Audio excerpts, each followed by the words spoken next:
Ouais, et d'ailleurs, je rebondis sur ça, si tu veux bien remettre la slide d'avant, Colin, mais ce que je trouve intéressant dans cette modalité, c'est qu'une fois qu'on a centralisé nos données, la donnée, donc, puisque c'est ce qu'on vous répète, et qu'on a mis à plat nos valeurs, enfin, tout ce qui constitue l'essence, en fait, de notre boîte, donc tous les process, etc., on n'a plus besoin de rentrer dans les documents. On peut confier cette tâche-là à des agents, donc, à un cloud ou autre, et donc, en langage naturel, on va avoir accès à non seulement des réponses, mais aussi à du travail qui va pouvoir être fait. Et c'est ça qui est super intéressant, c'est qu'ensuite, on n'a plus besoin de toucher aux endroits où, la donnée est stockée, où le travail est fait, donc les outils ou la donnée, c'est l'agent qui le fait pour nous. Un petit point vocabulaire, juste, on a réfléchi à ce truc. Malo, si tu le veux bien, on répondra aux questions à la fin. Comme ça nous permet d'exposer un peu le truc. Et dans tous les cas, on répondra à toutes les questions à la fin de la session. Donc, si tu ne peux pas rester, on l'enregistrera et on enverra le replay. Donc, ouais, c'est important de définir le scope d'action en fait d'un agent et d'un humain. Je vais revenir juste après sur qu'est-ce que c'est qu'un agent. On va parler d'agent tout le temps. Mais déjà, ce qui est important de comprendre, c'est que fondamentalement, la structure d'une entreprise, c'est quelqu'un qui est responsable d'une métrique ou d'un scope. Donc, je dois, mon plan d'action, c'est le nombre de personnes qui s'inscrivent toutes les semaines dans le formulaire de contact, ou le taux de conversion, ou la satisfaction client, par exemple.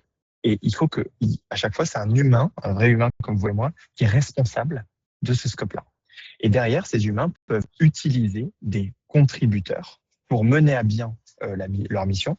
Et ces contributeurs-là peuvent être humains ou agents. Donc, pour qu'on cadre bien le vocabulaire de quoi on parle, contributeur, quand on parle de contributeurs ici, on parle de manière indifférenciée d'agents IA ou d'agents humains, parce que ce qui compte à la fin, c'est que le travail soit fait. Et vous allez le voir avec les différentes notions d'agents, mais aujourd'hui, une intelligence artificielle est capable d'opérer de manière autonome sur un scope, même si à la fin de la journée, il faut que quelqu'un, un humain, en soit responsable. Donc, comme un manager est responsable du travail et surtout du rendu de ses équipes, eh ben, il faut garder en tête que même si on autonomise énormément des agents IA, à la fin de la journée, il y a quand même un humain quelque part qui est responsable de cette métrique-là. Et donc, pour préciser un petit peu la notion d'agent, aujourd'hui, on entend parler tous d'agentique et de tout ça. En fait, agent, ça reflète trois réalités distinctes.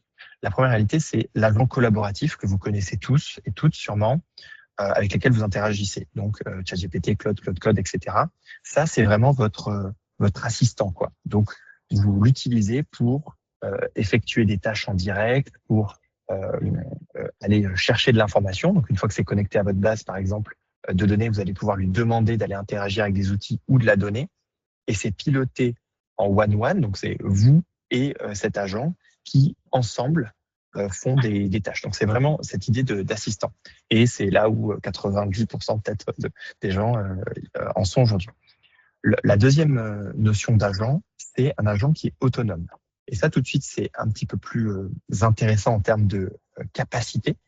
Ça va être un contributeur, donc comme je vous disais avant, un contributeur sur une métrique ou un scope, mais qui va opérer de manière autonome ou semi-autonome pour accomplir un objectif.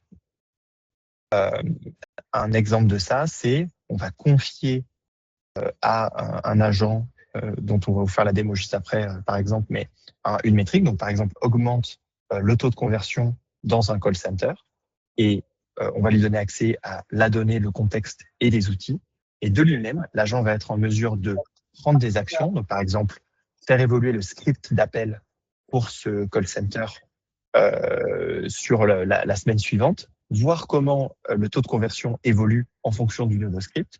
Et derrière, une fois l'analyse des nouveaux résultats produites, et ben, prendre des nouvelles décisions et se dire, OK, est-ce que les améliorations sur le script ont, oui ou non, augmenté le taux de conversion? Si oui, on persévère dans ses efforts et on continue. Sinon, on essaie quelque chose d'autre.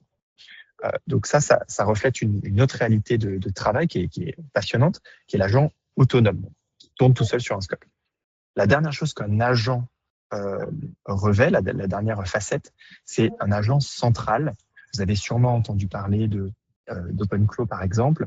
qui très souvent est utilisé à titre personnel, mais ça peut aussi être utilisé en tant qu'agent, vous voyez ça un peu comme un agent de Q&A, de FAQ, on va dire, pour votre entreprise, et donc qui est la même interface pour tout le monde et qui permet de répondre à des questions générales sur votre boîte. Évidemment, s'il est connecté à tout votre contexte, il permet de répondre de manière extrêmement précise et très personnalisée à chacun. Et donc là, on sort de cette logique d'interaction en one-one avec un agent comme on avait dans les assistants, puisque c'est un agent unique qui va pouvoir communiquer avec tous les collaborateurs d'une équipe ou même d'une entreprise et qui est surtout là pour permettre de fluidifier les échanges et d'avoir des informations sur l'entreprise. C'est pour ça qu'on parle d'agent un petit peu FAQ.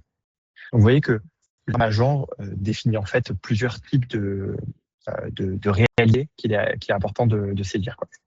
Et comme je disais juste avant, chaque agent, surtout les agents autonomes, garde un owner. Il faut le voir un petit peu comme une responsabilité presque légale, quoi. À la fin de la journée, si votre agent qui a touché au code en production, qui a fait des bêtises ou qui a envoyé un message à un prospect et qui vous a décrédibilisé, c'est même vous, humain, qui êtes responsable de ce scope-là. Et donc, il faut toujours appliquer cette règle qui est un agent ne peut avoir qu'un responsable. Et tout comme vous savez que si quelqu'un a 2 managers, c'est tout de suite très compliqué de gérer l'équipe, quoi, parce que ça crée des conflits et des différences dans la responsabilité, quoi.